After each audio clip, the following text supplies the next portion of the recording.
Hi friends, పడవ చూశారుగా. పడవ ప్రయాణం మామూలుగానే ఆహ్లాదకరంగా ఉంటుంది. అలాంటిది ఎర్రరాటి నీటిలో ఒడ్డునే గుట్టలుగా పోసిన ఉప్పుని చూస్తూ విహరించడమంటే ఇంకెంత గమ్మత్తుగా ఉంటుందో కదా.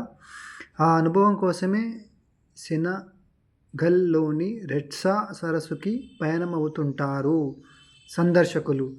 లేక్ రోజ్, పింక్ లేక్ అంటూ రకరకాల పేర్లతో పిలిచే ఈ లేక్లో దునలియాలా సలీనా అనే అల్గే ఉండటం వల్ల నీటికి ఆ ప్రత్యేకత రంగు వచ్చింది.